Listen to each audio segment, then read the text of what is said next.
Thank you all for joining us today to hear about the potential of AI and ChatGPT in the movement. On behalf of the Stray Dog Institute team and vegan hacktivists, we're really excited about the turnout here tonight, and we hope that you find this useful. Quick reminder that this webinar is being recorded. After the session, everyone who registered will receive a link to the recording, and we will also provide a copy of the slides.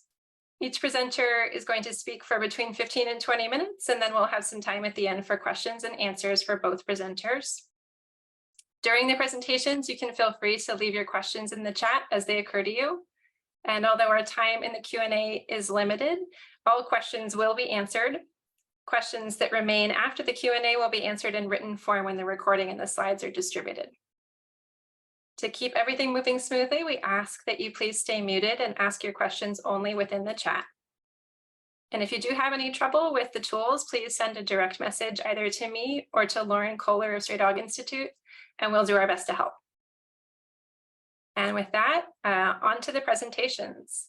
First up, we will hear from David Van Beveren of Vegan Hacktivists about how ChatGPT works, and he's aiming to provide us a fresh look that's not really already covered everywhere, and a specific example of its usefulness for advocates, as well as some concerns that AI tools may present. And then we'll move on to hear from Tom Conger of Stray Dog Institute, with a demonstration of how ChatGPT has been useful to our team as a writing tool and a thought partner. So without further ado, David, over to you. Thanks so much, Laura.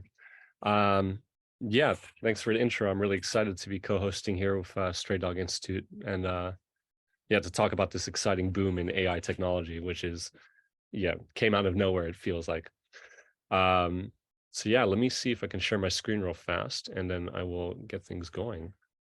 Yeah, so, unless you've been living under a rock, you've probably heard about ChatGPT and many of the other AI tools that have been showing up.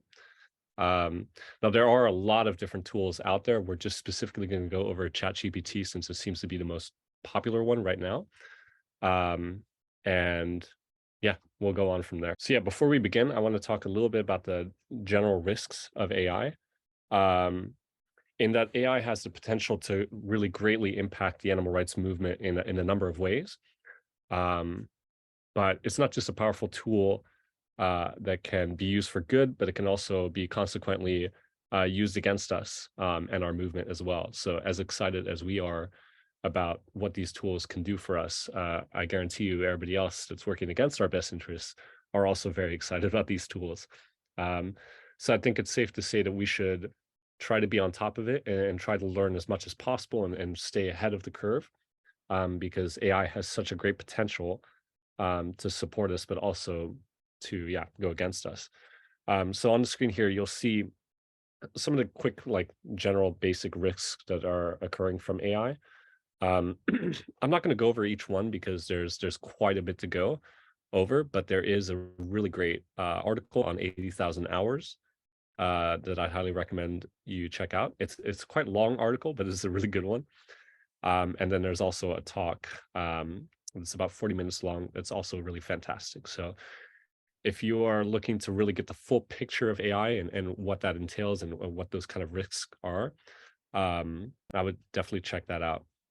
But yeah, just to get back to what I was saying, AI has the capacity to form and support strategic plans against our campaigns and, collect and analyze large amounts of data to fight us. It can also optimize systems and processes to support animal agriculture in many different ways.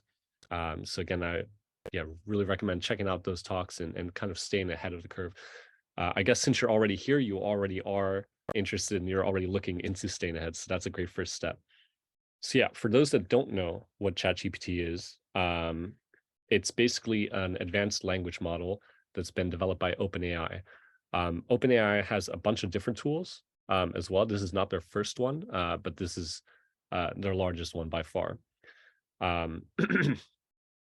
Basically, what it could do is it could process your request and is able to accurately understand and speak with you in order to fulfill that request. So if it's a question, a task, anything it can put out in text, it can support you with.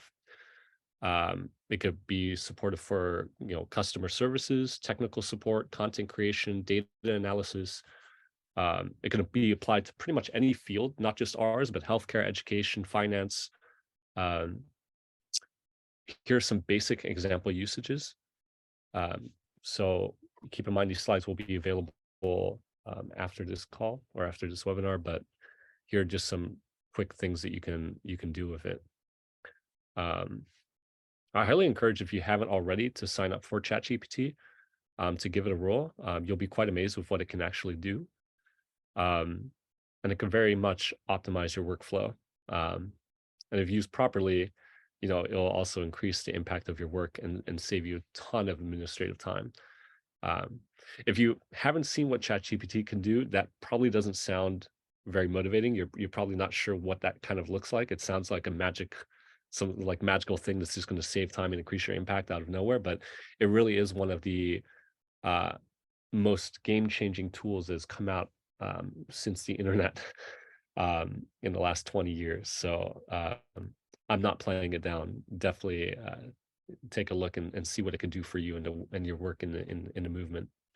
So yeah, um, now those are basically the basics that I was talking about in the beginning. I know that Tom will probably go over some stuff that are kind of around there as well, so you'll learn a little bit more about that.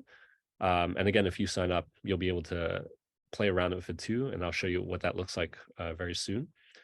Um, but I plan to dedicate the remaining of my time to speaking about a very specific part of ChatGPT. Now, ChatGPT can do a ton of things, like I just mentioned.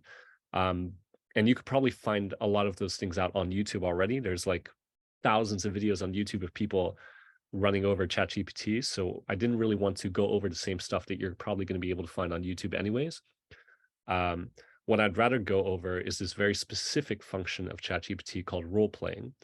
And so role playing is a very powerful feature that we can use kind of like anywhere in the movement, whether it's grassroots or corporate or something in between.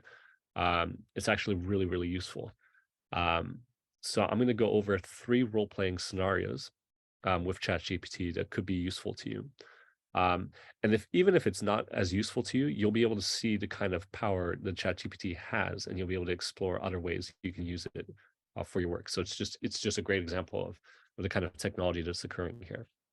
Without further ado, here it is. Let me see if I can. So as you can see, this is roleplay scenario 1. So we're going to be role playing as a figure, responding to an article in order to strengthen that article before you publish it. So go over here in ChatGPT and we'll choose GPT-4, which is the latest language model. Basically, it's better at everything. That's all you got to know. So if you can, use GPT-4 instead of GPT-3. And so what we're going to do is we're going to input the prompt here. And the prompt is as follows. Please engage in a role play scenario where you assume the position of a high-ranking individual in the animal agriculture industry. Your task is to craft a strong rebuttal to an article I'll provide below. And after composing your response, outline the key points you identified and addressed in your counter argument. So essentially what we're going to do here is, let's say you're working on something, you're about to release a pressure campaign, investigation, or an article of some sort that's going against the industry. Obviously there's going to be industry experts that are going to be responding to that article, trying to rip it apart, trying to, devalue what you're writing. Here you can pretend and have ChatGPT roleplay as that individual, and then you'll be able to see exactly what kind of stuff they would be talking about against your article, and you'll be able to fix your article accordingly, so that when you do publish it, it will be as strong as possible. It'll hit as many points as possible. So in this example, we're just using Animal Rebellion's plan to disrupt the Grand National. So they already released this article, but let's assume that they didn't. So we're just going to copy everything here and we're going to publish it here. Perfect. Okay, so as you can see here, ChatGPT is basically pretending to be an agricultural leader, and it's responding to this article. So you can see, while the statistics were cited and shocking, they don't consider the advancements in safety measures implemented over the years. blah, blah, blah. So you'll be able to look at all of these things and be able to fix your article or your the investigation or pressure campaign stuff, and you can kind of fix that and see how they would respond. And so at the bottom, GPT has addressed those key points. You could even, if you're extra lazy, you can rewrite my article with those points in mind. So you can strengthen, ChatGPT can just go ahead and strengthen that entire article for you. Um, this is super valuable because it's basically going to make the job much, much harder for people responding to this publish. Um, because yeah, you're basically addressing as many points as you could already. You would hate to like spend all of this time on investigation, release the investigation, and then turns out they have something that they like are really hammering down on in your article that you didn't prepare for, and that wouldn't look too great. So this is a fantastic way to make our enemies work harder. Here's the second scenario. Now this one's quite fun. So basically, you're role playing as a person you'll be interviewed by or debating. So we'll start a new chat here, GPT-4, and paste this in. So essentially what's happening here is, let's say you're about to do an interview on TV, or you're doing an interview online, or you're about to have a debate with someone, a public figure. We've seen many debates in public go wrong because, for one way or another. Um, GPT actually has all public data, or not all, but has a lot of public data on debates and interviews from public officials. Think Pierce Morgan or Joe Rogan, such and such. So what we're doing here is we're asking GPT to role play as Pierce Morgan using all of the public data it has on him. Um, and then you're giving GPT some context of what it's debating on. And we're saying, hey, stay true to Pierce Morgan's debating style, even if it's not a nice response, because GPT tends to try to be nice, even when it's not supposed to be. So we're just making sure that we're saying, hey, don't be nice, be true to the character. Um, and yeah, so we'll give this a go. Let's see what Pierce has to say.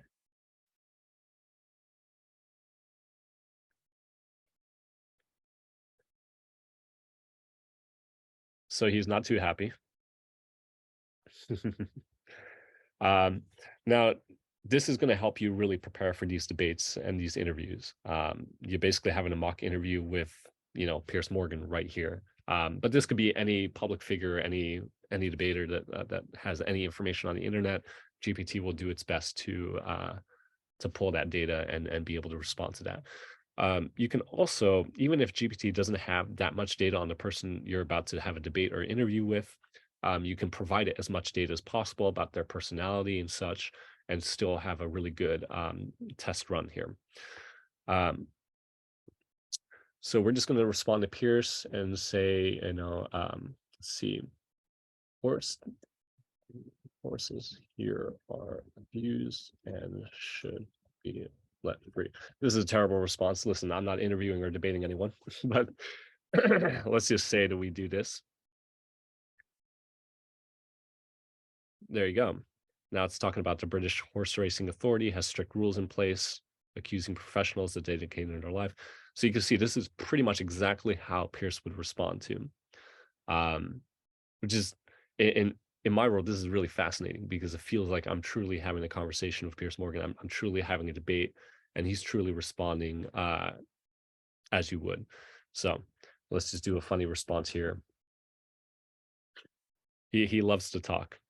In fact, I had to tell the prompt to do only one paragraph responses, or else he's going to type a book for everything you do, which in reality is how he exactly responds. He'll talk a lot. So, anyways, this is fantastic for those kind of situations. So if you do find yourself about to have an interview or a debate, or know someone who's about to have it, give them this kind of information, and they can really perfect that, because we know that the public debates and interviews are, yeah, they get seen a lot. So it's good for us to be at our top when we do these.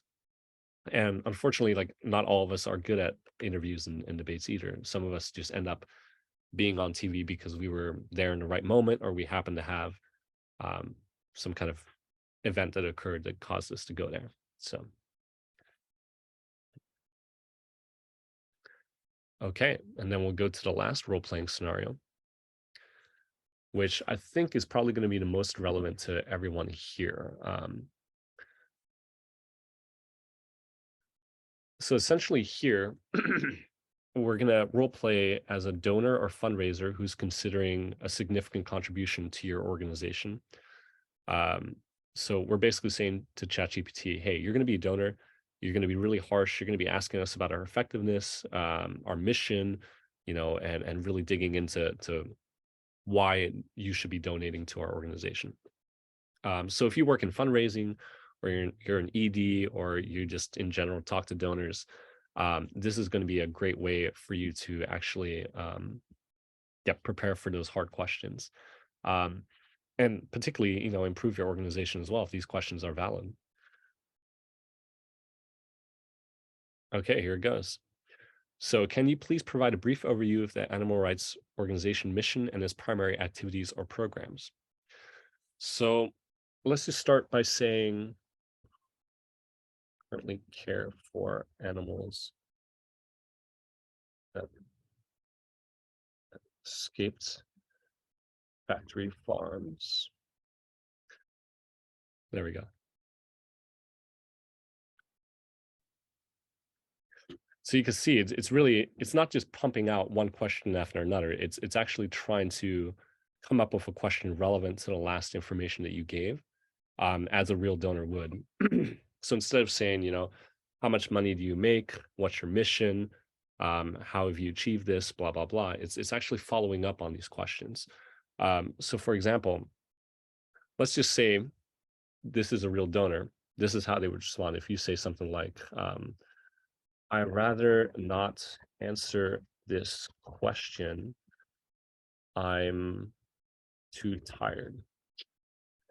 Now, you would never say this to a donor. Oh, this donor is quite nice, actually. Last time I did this, the donor was not very happy that I told him I was tired and didn't want to answer this question. So I got a nice donor this time.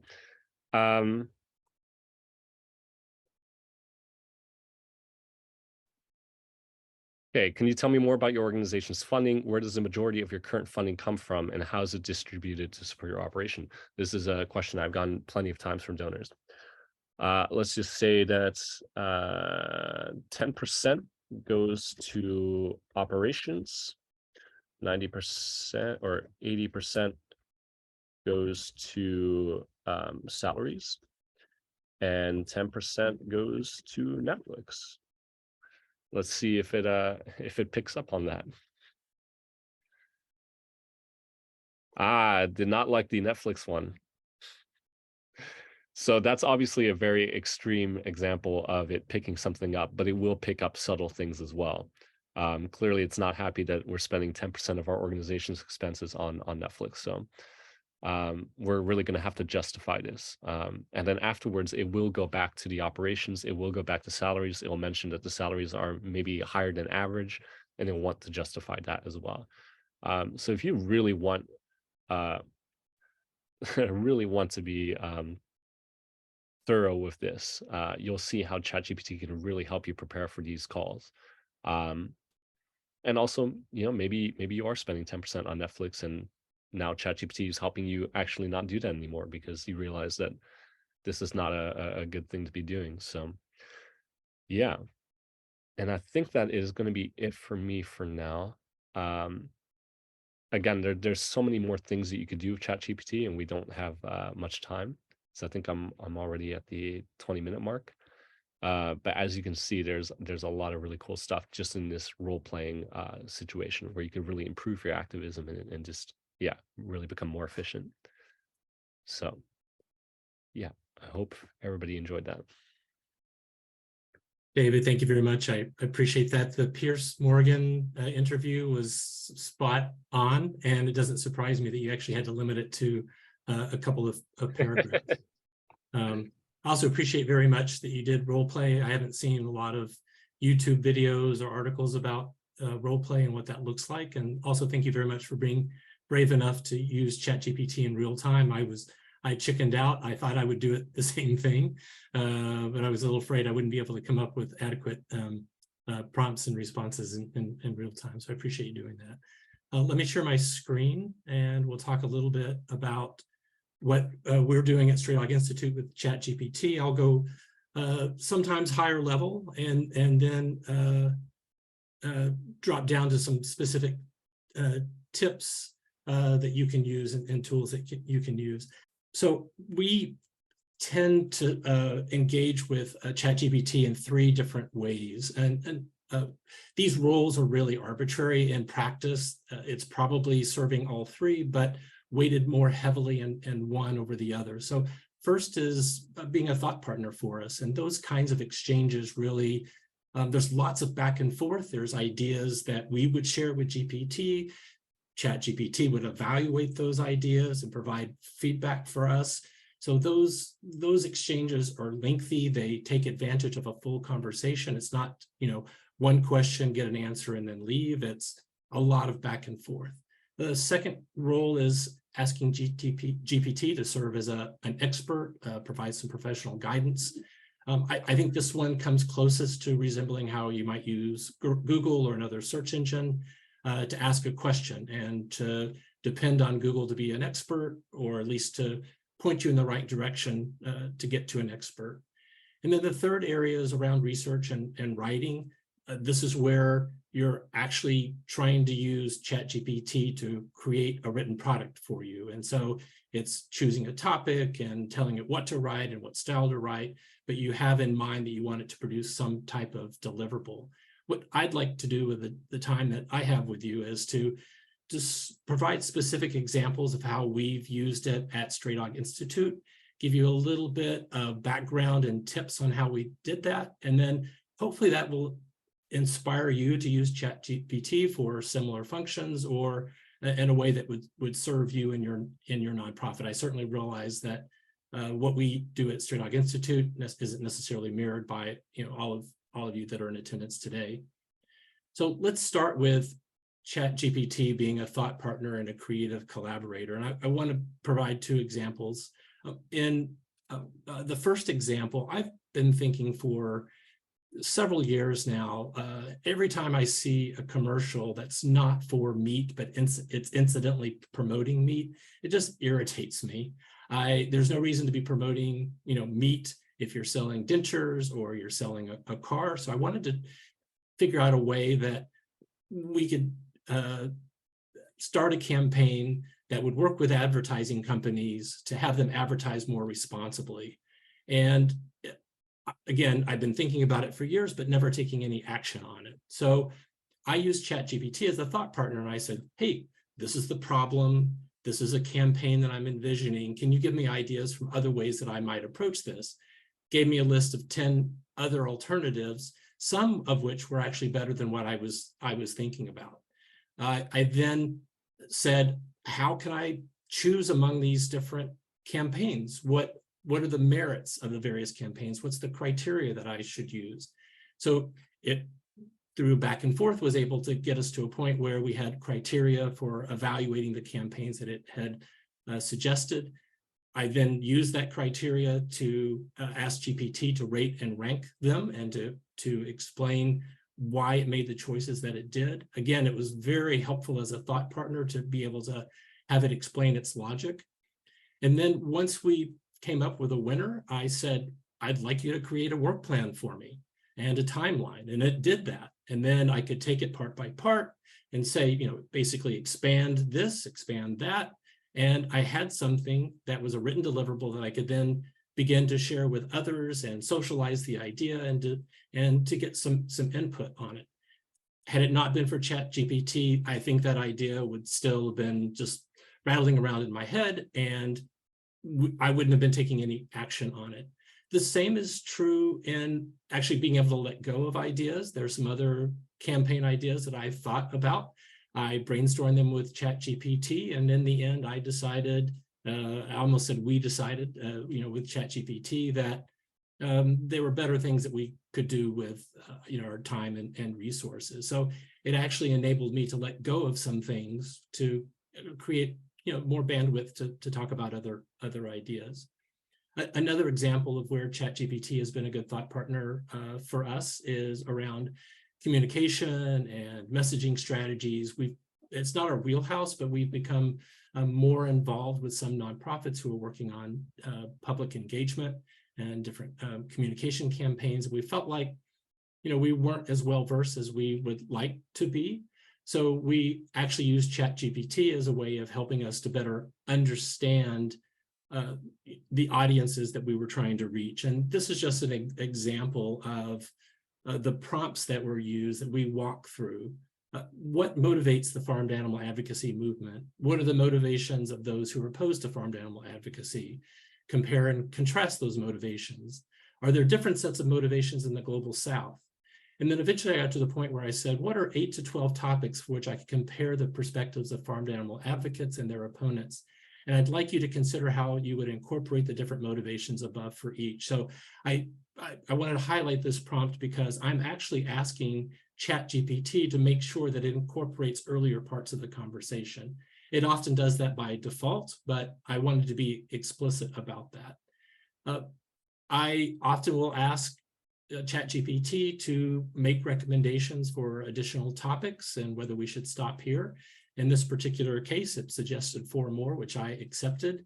And then I asked it, I said, let's address all 16 topics. And for each topic, please compare each perspective. I'm not going to read the full prompt, but you can see that I wanted it to write about one topic at a time. It's really helpful if you break your task into smaller components so that it can use all of its bandwidth or tokens to fully treat one topic rather than trying to compress everything into one response.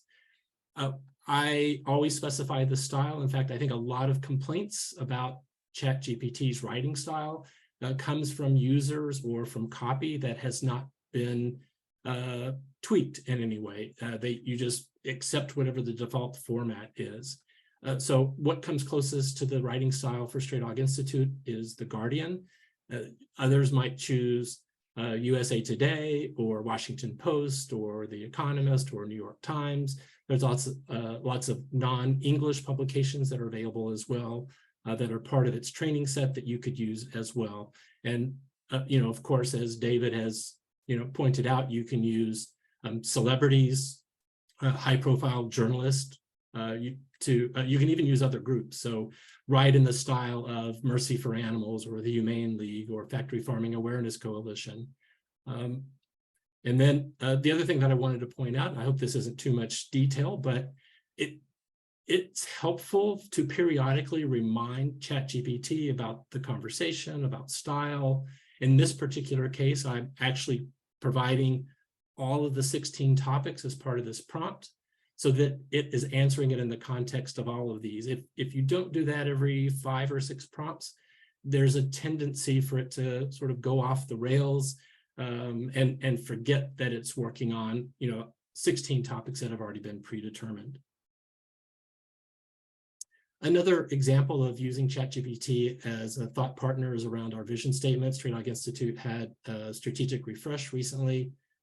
We wanted to look at our vision statement and our mission statement to see if it still worked for us and reflected our aspirations for the future. One of the first things I did is I asked ChatGPT to identify prominent organizations with the farmed animal advocacy space, and then create a table that provided for each organization that was identified, the vision and the mission statement. Very helpful in getting a start. I don't have the confidence that it's something that I would publish, but in terms of helping us by providing a springboard for discussion internally, it was great. Another way of getting at the results more organically is just to explore with GPT, sort of coming at it from different angles. In this example, I said, what are 25 different ways to describe aspirations for the food system? And it gave me a list of 25. I then said, provide 25 more, provide 25 more. I stopped after the last set of 25 because the quality was diminishing and it was beginning to become a little more repetitive.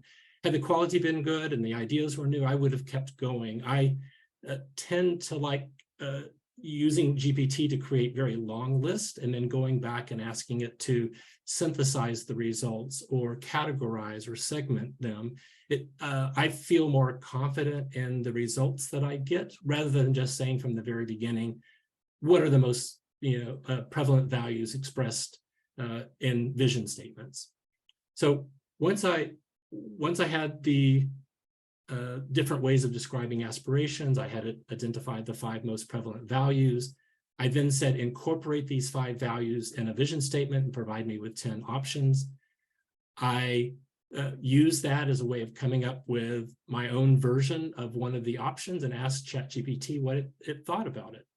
It's really good at giving feedback. You can then say, why did you, if it doesn't volunteer its reasoning, which it usually does, you can say, you found it lacking, why? Please provide an explanation for me. And then one of the things that was really nice is they were using thriving and vibrant throughout several of the options, and sometimes together. And I actually asked it, how can I choose between them?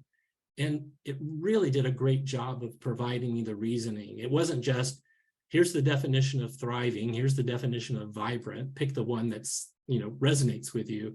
It actually talked about it in the context of the food system and what it looks like, and whether it spoke to our aspirations. And then the other thing that really amazed me is it actually said they are different enough that I should consider, or we should consider, not choosing between them, but actually using them both. And so volunteering that kind of feedback was tremendously helpful.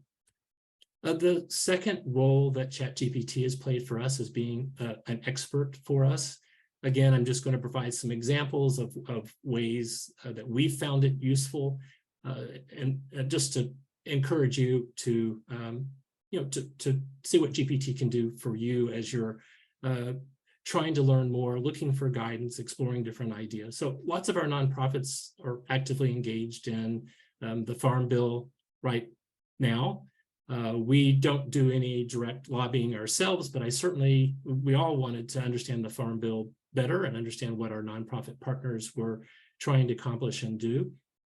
Lots of sources on the internet for Farm Bill 101 and sometimes even 201 or more advanced takes, but I had some very specific questions that I needed help in understanding, and I found that I could save time by going to GPT, asking my specific question, and then GPT using its vast training material to create an answer for me that was more tailored than what I would have received if I'd just done a direct search on Google or other search engines. So, one of my questions, for example, is why is the Farm Bill so difficult to influence?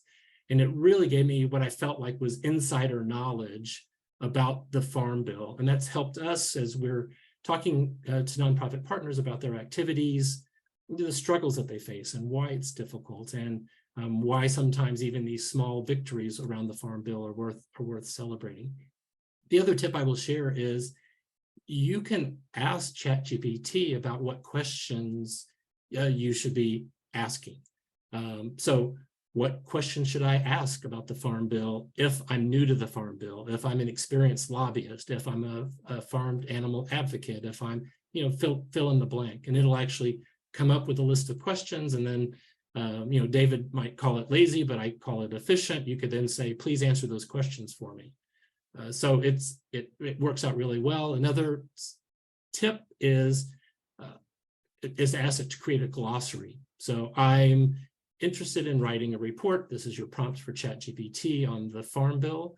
I would like to include a glossary for my report. Please identify and define the 50 most commonly used terms in relation to the Farm Bill.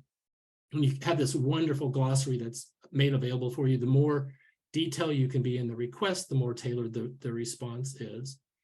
The second example of Stray Dog Institute using ChatGPT as an expert was around nonprofits. Obviously, we're giving money away and are always looking for partners to support. And we found that ChatGPT is great at helping us supplement our research that we might do on GuideStar or other animal charity evaluators or other places that we might go to for guidance and for ideas. I specifically included this example because I found myself using ChatGPT to actually make a first pass in understanding a nonprofit. Once it identifies a nonprofit, you could then ask questions about it. And in some cases, I was making a decision about not pursuing a nonprofit further because of what ChatGPT shared with me without even going to the website.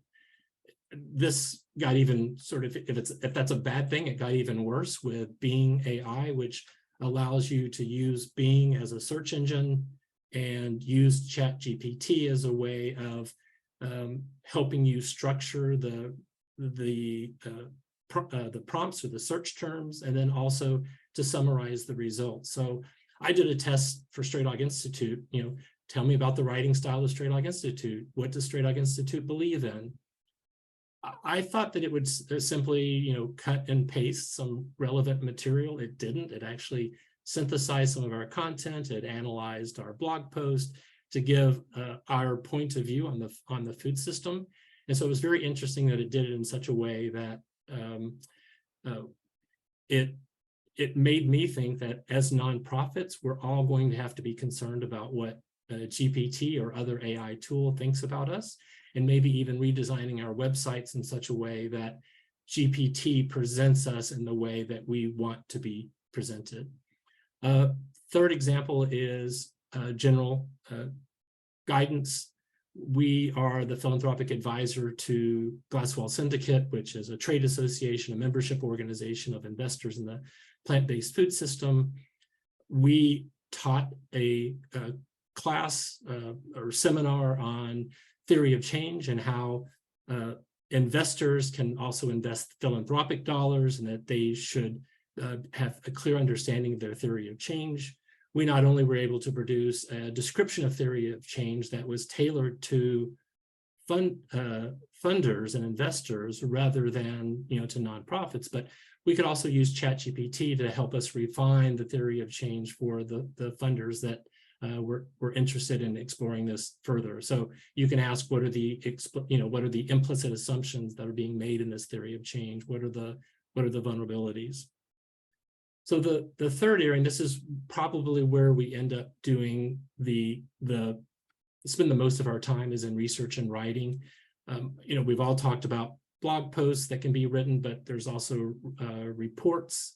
There can be memorandums. There could be internal documents, concept pieces, just getting stuff onto papers to help stimulate an internal discussion. So I want to give you 3 examples quite quickly. The first, we knew that lots of organizations were in the same situation as us. You're writing pieces about the food system, and we want to make sure that we're using the most reliable statistics and up-to-date statistics. So we embarked on a project with some of our nonprofit partners. It's still in the beginning stage, but we wanted to identify the top 50 statistics used by farmed animal advocates. And that number is completely arbitrary, but we were able to use ChatGPT to jumpstart the process. So we basically said, give us some statistics that are used by farmed animal advocates. We had to tweak the scope. It initially started to look just at farmed animals, and we really wanted to make sure that it was started to touch on the food system as a whole. We needed to define better what statistics were. Sometimes it was providing statements. So we actually said it has to have a number to be considered a statistic for us. We then said, hey, thank you for all these statistics. How would you categorize them? What are the credible sources that we should be using? And then finally, we said, for each of the categories, please provide, X number of statistics, and please prioritize the most credible sources. And, within, a day's work, we had a good starting point, for our list. The second area, second example is in political ecology, which was a blog post before last that we wrote. The reason that I mentioned is I want to give some advice. If you're trying to figure out if ChatGPT is good for you and writing a blog post or other output, social media posts, pick a topic that you're familiar with so that if any shortcomings in the work product is because of the topic, or because of ChatGPT or because of the prompts. We initially started, our first blog post that we were going to generate with ChatGPT was actually going to be on spatial justice. It wasn't compelling enough, interesting enough to make the cut, and we were left wondering whether that was because of the topic and it didn't necessarily have the relevance that we wanted. Was it because of ChatGPT, or was it, you know, our prompts? And then as my final example, we were asked by one of our nonprofit partners to help with their strategic processes. They were looking at making a significant investment in improving their thought leadership within the animal rights ecosystem, and then also wanted to be more collaborative. And we used ChatGPT to not only understand the topics, but to actually create a 2x2 scenario matrix where it was able to define a range of variables to describe in each of the 4 scenarios. It decided, along with us, how to best describe differences in approaches to thought leadership and collaboration. And then if we had asked it to, it would have created storylines, but we didn't. We skipped from that to, what were the implications of these scenarios for our nonprofit partner. So again, very useful for strategy development. I'm not going to go through the rest of my slides. You will get the deck, but I wanted to at least give you an overview of what to expect when you receive it. I found it really helpful to provide system messages or sort of meta instructions to GPT in 3 different buckets. The first is a style guide. If you don't tell it how to write, it's going to write in its default form, which some people find lacking, and it sort of is often a giveaway that it was written by GPT. The thing that makes the biggest difference is on syntax. If you use varied syntax with complex sentence structures for depth and interest, that makes a world of difference. I also like to have it use paragraph style. Sometimes it defaults to more of an annotated outline with lots of inline headers, and that usually doesn't serve us very well. The second bucket is around work product guidelines. So what is the purpose of the work product that you want it to produce? What's the audience? What's the length? What's the context? And then finally, what are the writing instructions? Do you want to use footnotes? I'm sharing this example because when we're producing longer reports, it's really helpful to have it finish a response by producing the next prompt for you. So it might write a piece on, item 2.1.1 of a long report, and then it can actually tell you, here's the prompt for the next section, and provide that number for you and even the title. And that helps it remember that it's working on a larger project for you. Otherwise, it has a chance to deviate from what you want. You'll also see that the deck is going to include some resources. We've got some articles, including ChatGPT versus Being AI, that I would recommend. There's also a new app for the iPhone for ChatGPT. I recommend you follow the link that's provided so that you don't end up signing up on an app that's not provided by OpenAI. Has some tips. Just make sure that you select ChatGPT 4 instead of 3x5. And one feature that just got added that I think is wonderful, we'll probably actually use it to share information with all of you, is you can now share a conversation with colleagues by sending them a link. So David and I talked before this call, and we might actually put together some role plays, some examples of us producing documents, and then you'll be able to go in and see the actual prompts. And then finally, don't hesitate to ask GPT to help you with GPT. I've used it to ask about best practices, about various structures that the work products can be presented in, like problem solution, cause effect, and so on, different formats that are available, different ways of describing styles, how often it needs reminders of what it is that you're doing and what the rules are, what the instructions are, differences in length and what it can handle, different types of lists, and so on. So again, that deck will be shared with everyone in the next few days. Thank you both so much. I definitely learned a few things, and I was helping you put this together, so that should say something about the usefulness of what you've presented. We have a few questions that have come through the chat. I definitely encourage anyone who has a question who hasn't yet posted it, please put it in there. It helps us to keep a written record of everything that's been asked and to know how to follow up if a question didn't get answered here in the plenary. And for now, I will go through a few that have come in, and definitely just put more in as they occur to you. Mona Oliver has asked, and by the way, if I do mispronounce your name, I'm very sorry, I'll do my best. I know ChatGPT can make mistakes. I wonder if you have any tools or tips for noticing mistakes. When is it good not to listen to it? Great, yeah. So GPT can make some pretty massive mistakes. They call it hallucination in AI. It basically hallucinates, studies and hallucinates facts, and it says it in such a confident way that it's hard for you if you're not careful. Yeah, it'll be easy to skip.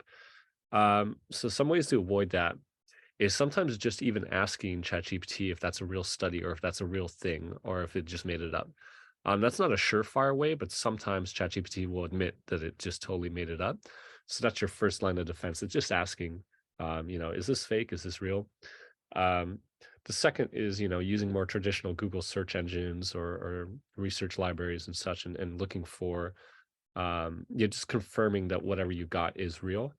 Um, and going through the internet and trying to find this information. So I think that's a more obvious way. And I guess to the last point of like when to not do it, um, I would say just for now, be aware of taking anything GPT says and using it as something really critical to your work, something that would like make or break your situation. Unless you can 100% verify that it's true, just presume that it's not true. Even though I think GPT is very accurate, very close to being accurate most of the time, it's probably safer to be very cautious if it's something like, this is going to bring in $100,000 donation or not. Then maybe you want to be a little bit more careful. I think that was a great explanation. The only thing I might add is it's not foolproof, but I find that asking for citations or sources throughout its response makes it a little less likely that it's going to make stuff up. But I tend to think about it as an intern that wants to really please you, a really smart intern. And so it wants to be fast, it wants to be thorough, it will do its very best to fill in the gaps that it has. And I think that's one of the reasons. I mean, it's designed to basically please you in a way and give you a response that you're looking for, even if that means making up some stuff. But it's less likely to do that if you're continually asking it to provide citations, even if you're not going to use those citations. Great thoughts on both of those. Thank you both.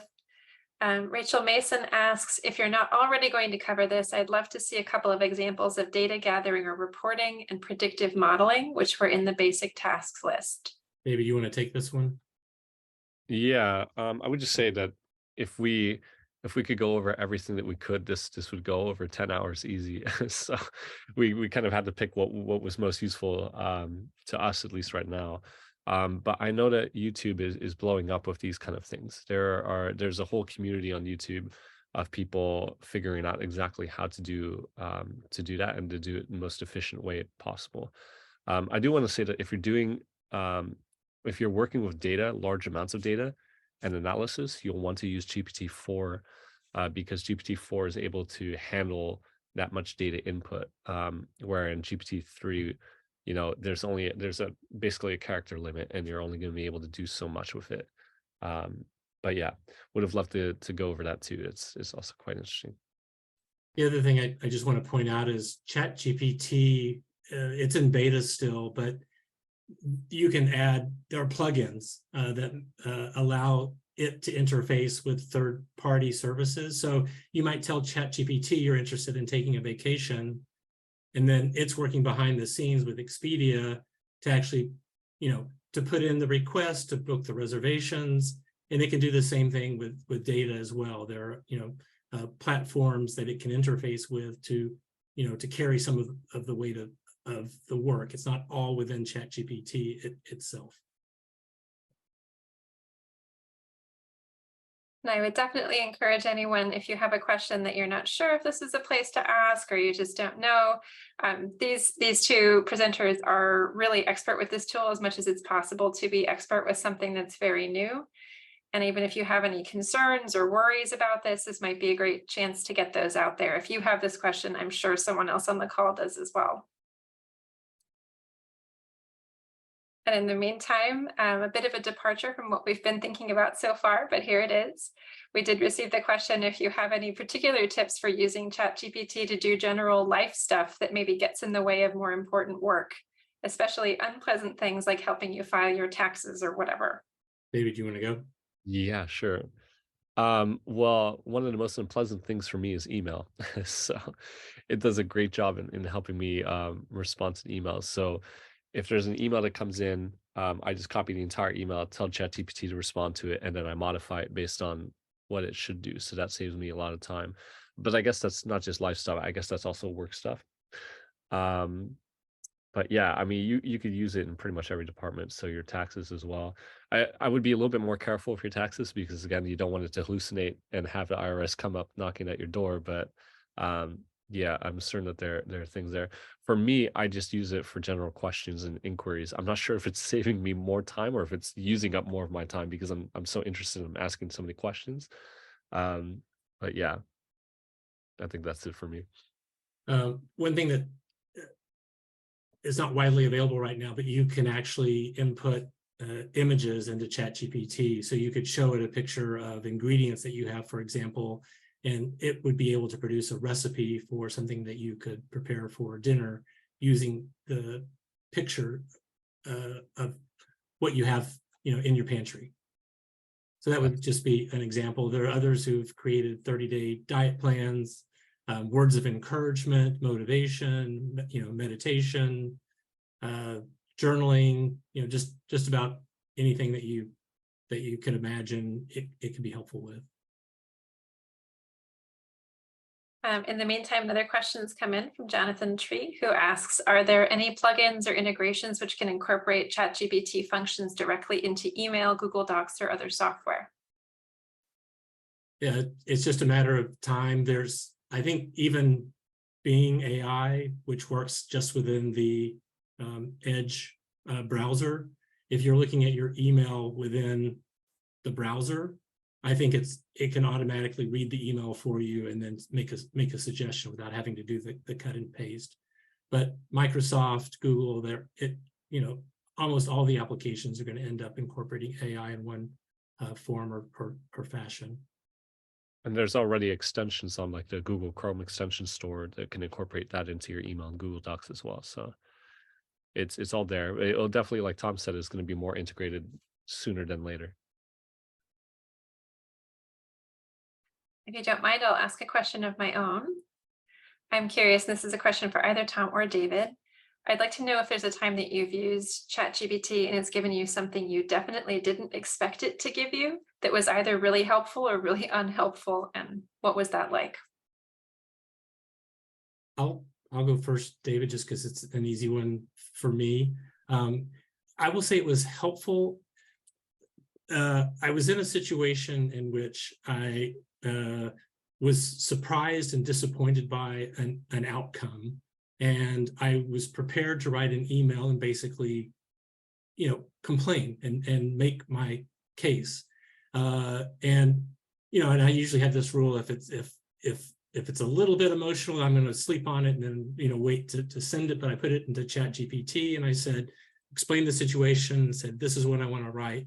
And it actually gave me a wonderful rewrite, which made all of my points, but also added some things that kind of softened it and made it a little more, I guess, a more mature response, if you will.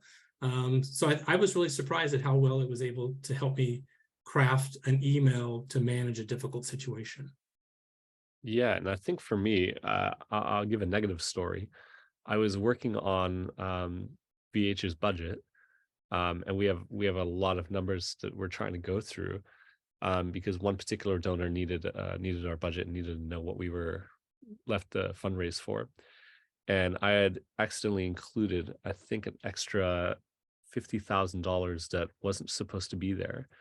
Um, and I stopped myself right before I sent it because I thought the numbers were weird. And I went to GPT and I said, "Is this number right?" And it said, "No, it's wrong. This is the number." And I said, "Well, then how did you get the number wrong before?" And I said, I did this dumb thing where I said, "What's 100 plus 50 plus 30?" And it came out with like 450. I was like, that's not at all true. Um, and so I was actually really surprised how bad it was giving me answers on some of the most basic math. And ever since then, I've even screenshotted some of these things because it's so preposterous how bad it was at doing math. And this was on GPT-3, so hopefully GPT-4 is a little bit better. But that is something to surprise me, that one of the most advanced artificial intelligence in the world with the most biggest data set is messing up on math that's under 1,000. So yeah, always check your math. I received a question from an anonymous asker who asks, could you maybe share any potential concerns around biases that are in training data that might be replicated or reflected in the responses? It's a really good question. David, you'll probably have a more eloquent response. I think one thing that's quite relevant to us collectively is I tended to ask questions as if ChatGPT defined farmed animal advocacy in the same way that I did. And I think it had a real bias to thinking about farmed animal advocacy as being all about welfare and not about rights. So when I'm interacting with GPT and I'm trying to have it relate to farmed animal advocacy, I'm very specific that it's about welfare and it's about rights. And I think there's some assumption, it's not quite as explicit, but as long as the animals are cared for, it's okay to eat them. Just as a general sort of assumption that's being made, because that's what the literature supports. Yeah, and I think for me, or probably for many people, it's hard to recognize biases without first knowing, what those biases could be. So if you're getting content, for example, OpenAI has another tool called DALL-E, which generates images for you. So you just describe what the image is, and then it'll do it.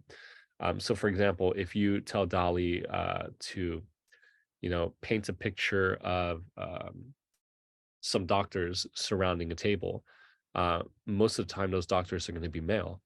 Um, or if you ask it to, have a flight attendant jumping off a plane, the flight attendant will be female. And so those are biases that are basically taken from the large data set, and it's saying that. So the same thing goes for GPT-4, where those biases just show up in text format. So I guess the best thing I could recommend is just generally educating yourself on biases in the first place. And yeah, I guess that's the best thing I can say. And I know it's a little vague, but you could use GPT to help you with that. We had a question saying, assuming the information is accurate, is there any risk in using content that ChatGPT creates? For example, I publish a lot of opinion pieces from media outlets, but I'm scared to use any content that ChatGPT could create. Is that a foolish concern? Is it not possible that the content could be a near copy or identical to content that exists elsewhere? And there was a related question that I'll park at the same time. Someone asking, who owns the content? Is it ethical to publish something in our names if we didn't write it? Yeah, I think I can answer that, and maybe Tom could add to that. So could you just repeat the first question real fast? Sure. Is there any risk in using the content, for example, that it might be copied content from somewhere else because it's coming from the same generating engine? So ChatGPT doesn't copy content necessarily. It's predicting the next word, and so everything it writes is theoretically original, even though it's being pulled from other places. So I guess you would have to worry about that as much as you worry about when you write your own content, to make sure that if you're manually writing that content, you should check anyways to see if somebody else hasn't written it as well. So I don't think you have to worry too much, but you could just double check and look up that content to see how the same it looks. David, just to add to that, I would say you could avoid that problem by being specific in the style that you want and providing more context. Yeah. So I am, and you define yourself, my objective is, and you define your objective in the style of, and you mention a person or a publication, or you provide, the tone, the first person, whatever those descriptions are, you're less likely to get something that someone else will have produced. So that's one piece of advice. If it's opinion and you're not using statistics, there's probably very little risk in that.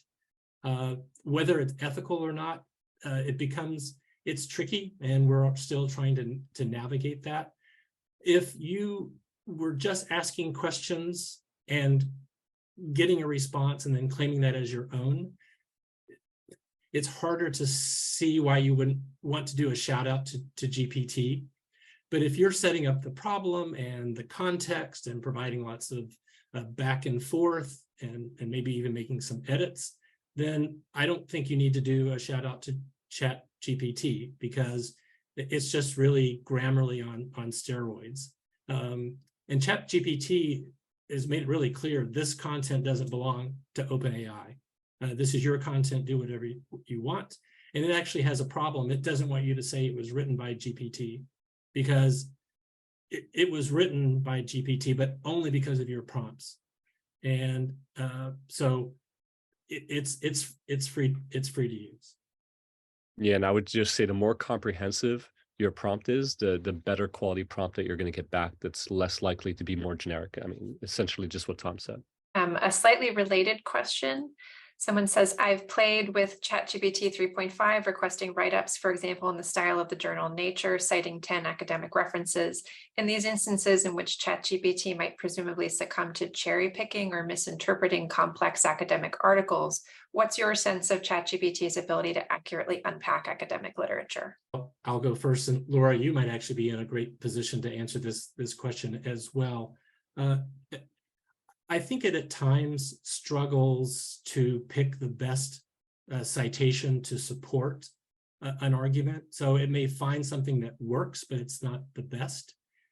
Sometimes it picks a citation that's been widely used, but there may be a more recent citation that doesn't have the same circulation yet, but it would be a better stat to use. And then I also suspect that there are times where the only information it has is an abstract, not the full article. So that sometimes gives me a little bit of pause in using it. Laura, I don't know if you have something that you want to add. Sure. Yeah, I'll jump in. One thing I've seen it do is that it cites a source that does exist and it cites it correctly, but it might cite it over and over and over again. So if you're asking it to produce a longer piece of writing, you might get only one source cited repeatedly instead of multiple sources, which would obviously be a bit stronger and a bit broader in terms of the knowledge base. So that's something also to look out for. Another question. I understand that the quality of the responses generated by ChatGPT depends on the quality of the prompts provided, and I want to improve my ability to construct prompts. Are there any specific resources or guides you recommend for this purpose? So I would just say follow Tom's lead with using ChatGPT with ChatGPT. You just ask ChatGPT what would a better prompt look like, and it will help you with it. It's a little meta, but it's really fantastic. Great. Moving along then, curious if the presenters think that there is any downside in us using this, and that the more information we share with ChatGPT, perhaps the more information the opposition will have about us and our work or arguments or strategies. Or is there so much of that already out there that this isn't much of a concern? I think there's already so much out there that it isn't a concern. So you do have to be careful about proprietary information. But other than that, I don't think we're giving away strategies that the animal ag industry doesn't already know about us. And in the same way, they're also writing this stuff down, so we're getting access to theirs. So if we're both utilizing it to its full, then nothing really changes technically. Perhaps to play off of that one as well, another question: are you concerned about the studies that have demonstrated a speciesist bias in ChatGPT? Do you think this problem can be solved by generic learning language models like ChatGPT, or does it demonstrate the need for the vegan movement to continue developing our own models? Maybe you want to take that? Yeah, I mean, I've at least this is anecdotal, but I've seen both very speciesist languages and then very unspeciesist, like very vegan oriented ethical responses. So I'm not exactly sure. I know that it's built and it's basically its data set is built off of the generic internet, generic people, and generally people have a very speciesist fundamental kind of outlook. So it makes sense to me that it would be that. I don't need a study to see that ChatGPT would generally be like that. Whether it learns from us, I suppose it can. I don't know if it's going to be significant or not. Not sure if that answered the question. No, David, that's helpful. Two comments. In writing articles, I often will say that the audience is a progressive, well-educated person. And just knowing that they're progressive, it knows to be sensitive to some of those issues. So it's one way of avoiding some of those biases coming through. The other thing that I think would be really helpful is it thinks of farmed animal advocacy as primarily being about welfare, which really surprised me, and not being about rights as well. So whenever I'm engaging with ChatGPT, I actually define what I mean by farmed animal advocacy, and that it includes welfare and rights, and that dramatically changes the output that it produces. Helpful. Another question asks, can I be critical and worried about AI use simultaneously while using it? I think you're describing all of us. We're using it and almost feel like it's inevitable. And if we don't, we're not serving animals the best that we can. And we realize that we may be contributing to our own demise at the same time. So I think it's perfectly acceptable for all of us to think through these issues and to use AI responsibly and be aware of the larger consequences. Maybe this is a good one to end on. I'll see how much more time we have if we can fit some more of these in. What do you think is the next step in AI for vegan businesses and animal charities? Are there any new technologies in particular you think will have a large impact in the next 6 to 12 months? David, you want to take it? Yeah, I think we're still trying to figure out GPT, let alone any future tools and other services that come out. But just as much as we've seen a boom in the past 3 months with AI, it's going to get even bigger and faster in the next 3 to 6 months. So we're going to be seeing tools come out of everywhere and be integrated into everything. We're already seeing it happen on Google services, Microsoft services. And so it's actually really hard to predict what AI is going to look like actually just 3 to 6 months, because it's evolving so fast and it's kind of an arms race with everyone. So what those tools look like, who knows? But yeah, let's try and figure out GPT and get that going. And as long as we stay on top of it, I think we have a good chance of utilizing it properly. Well, thank you to both presenters and to everyone who showed up. That's all the time we have for Q&A on this call, but as we said, we have collected all these questions and they will be answered in written form. We will provide the answers along with the slides and the recording. So thank you again for coming and have a great rest of your day.